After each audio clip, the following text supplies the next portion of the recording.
This is the place where Europe and Asia truly meet, a land with a history of civilizations spanning tens of thousands of years. Istanbul, formerly known as Constantinople, has indeed been the capital of three major empires in history: the Roman Empire, the Byzantine Empire, and the Ottoman Empire. This unique distinction has given the city a remarkably diverse and multi-layered cultural heritage. Istanbul was founded by Constantine the Great, known historically as Emperor Constantine, in 330 AD, with the intention to boost its population and significance. It is noted that between 324 and 326 AD, he significantly increased the population of Istanbul from about 1,500 to 50,000 people in just 2 years. This was accomplished by transferring people from various parts of the world to the city. This rapid population growth was part of his efforts to establish Istanbul as a new imperial capital, which played a crucial role in the development and prominence of the city. Today, Istanbul has a population of about 15 million people.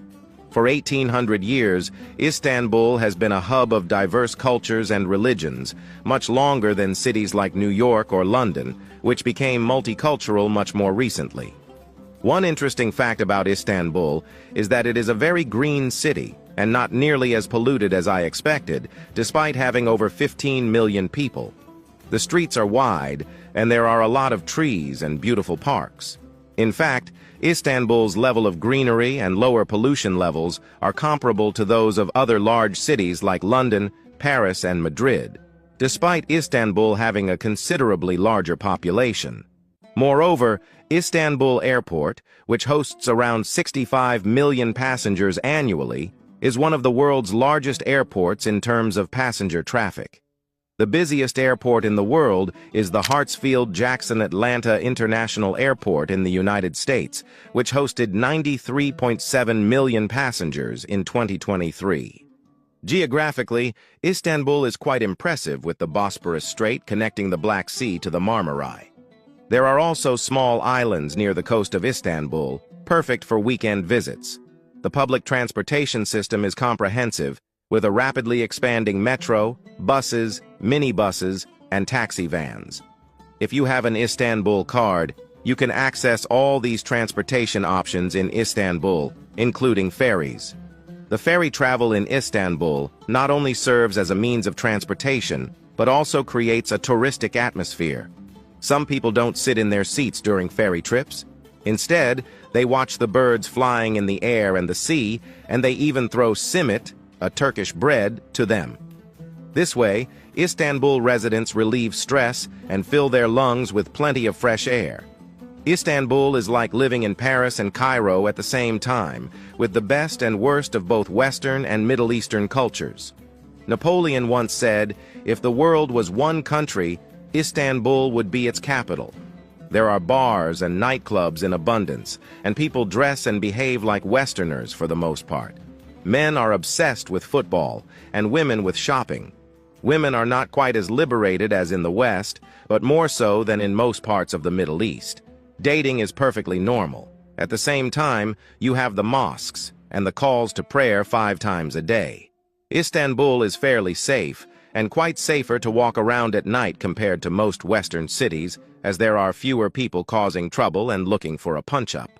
However, it can be risky for women to walk around on their own, particularly in terms of handbag snatching, which is common. But generally, it's easy to forget that you're in a foreign country after spending some time here. It's important to note that Istanbul's population is not only comprised of Turks. The city is now thoroughly saturated with foreign immigrants, surpassing its capacity as a city. Many Turks hope to see more tourists, rather than more foreign settlers. For instance, if you travel from the European side to the Asian side, you can better understand how many people with Middle Eastern origins Istanbul accommodates. This is evident not only from their physical appearance, but also from their broken Turkish. Turkish people, although not patient in traffic, are patient in their way of life. They are persistent and hard-working, with many running their own businesses. Despite economic challenges, many Turks wake up early each morning, open their shops, and work hard to sell their products.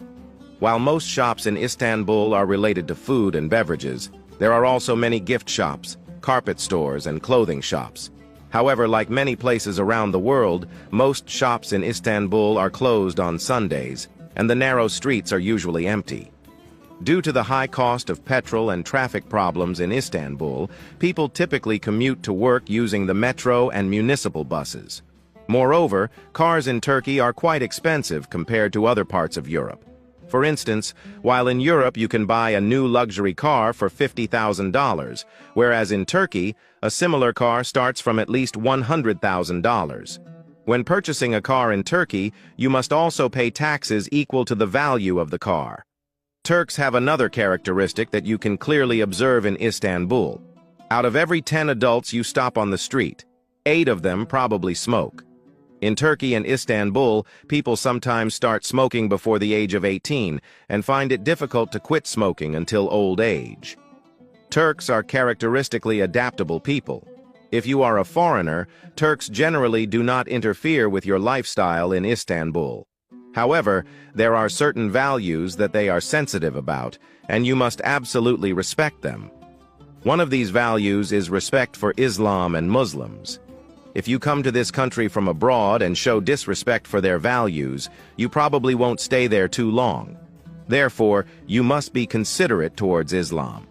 For instance, while Turkey as a whole is not overly religious, the population is strongly connected to their faith. About 99% of the country's population identifies as Muslim. In Turkey, people have a deep admiration for their historical leaders, such as Fatih Sultan Mehmet and the founder of the Republic of Turkey, Mustafa Kemal Atatürk. They show great respect for these figures and for Atatürk in particular, who is considered the founder of the current republic.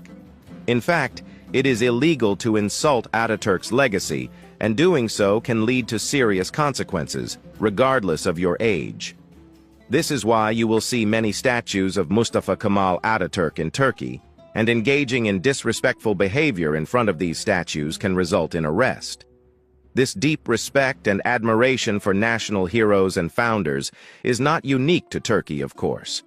Many countries have similar attitudes towards their most influential historical figures.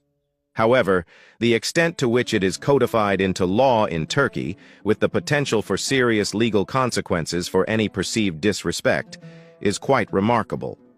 Therefore, we can conclude that Turks are deeply religious and patriotic. If you adhere to their customs, you will be warmly welcomed. On the other hand, in Turkey and especially in Istanbul, there is always admiration for a rich and luxurious lifestyle. Brands are highly valued here. The desire for a luxurious lifestyle and the ability to show off wealth is a significant aspect of Turkish society. From a young age, people here admire the lives of the wealthy, including their high-end fashion brands, luxurious cars, and opulent homes. The status and prestige linked to being able to afford and display these symbols of wealth are greatly valued in Turkish culture. When it comes to drinking, the government discourages alcohol consumption by imposing high taxes on alcoholic beverages, making them very expensive. This policy aims to reduce alcohol use among the public. As a result, many people cannot afford to buy alcohol. However, although Islam forbids drinking alcohol, it is quite common in Turkey, especially in the more secular, Western, and tourist coastal regions. Those who are addicted often make their own homemade drinks to continue their habit. Regarding food, Istanbul offers a wide range of tastes from all over Turkey. The culinary traditions inherited from the Ottoman Empire have given the Turks a strong sense of their own cuisine. This cross-pollination led to the development of iconic food like kebabs, dolma, baklava, and Turkish coffee.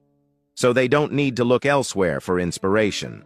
Those who visit Istanbul to try Turkish dishes are never disappointed, as Turkish cuisine is consistently ranked among the world's best.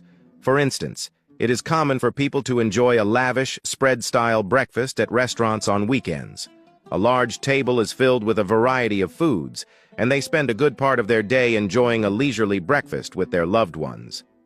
If there's one thing that attracts tourists to Istanbul the most, it's undoubtedly Hagia Sophia and the Blue Mosque. In the past, Hagia Sophia used to be a museum, but it has been reopened as a mosque in recent years. The Blue Mosque is a grand structure with 6 minarets. These two landmarks are situated facing each other, and the space between them has been converted into a square called Sultanahmet Square, which is a must-see for tourists in Istanbul. This area is well maintained and clean, reflecting the Turkish desire to present their most valuable areas in the best possible way to visitors from outside. In Istanbul, one thing is common for everyone. People are very friendly to foreigners and even smile when they see a camera. They enjoy helping you, chatting with you, and learning where you're from. Almost every shop has someone drinking tea outside, and offering you tea makes them happy. Afterwards, they would want to find a common ground with you and continue the conversation on that topic. However, if you are a refugee from places like Syria, Afghanistan, or Pakistan, they might not show similar attitudes towards you. As seen in the news, many Turks express their dissatisfaction with the large number of refugees currently in the country. Istanbul is one of the leading cities in this regard, and the shopkeepers there can no longer tolerate more refugees. Turks, in general, do not like people who directly or indirectly harm their homeland, regardless of their country of origin. Istanbul is facing a long-term water problem, with refugees sharing the city's water sources with locals. Many of these refugees receive support from the state, but some also compete with locals for jobs by working for lower wages. This has led to disturbances in public order in certain areas and frequent problems in landlord-tenant situations. Istanbul and Turkey, in general, are shouldering a significant part of the world's refugee crisis. As a result, the people of Istanbul can be prejudiced and unwelcoming towards those who are not tourists and have refugee status. This situation has been ongoing for the past 13 years, and there are currently no concrete plans for the permanent return of these refugees. Moreover, Turkey is facing a significant inflation problem, with the prices of products increasing by more than 100% yearly. Salary increases, if any, are far below the rate of inflation, leading to heightened stress levels among the people. Shop owners struggle to keep up with high rents and taxes, while consumers face challenges in accessing products. The current minimum wage in Turkey is around $570 per month, making it one of the lowest in the world. As salaries in Turkey rarely outpace inflation, people's purchasing power remains stagnant or declines. For instance, in affluent neighborhoods and districts in Istanbul, rents can easily surpass 20,000 Turkish lira, which is over $700. Given that half of the population works for minimum wage, many people in this city find it challenging to make ends meet. This brings us to the end of the video. See you in the next one. Goodbye.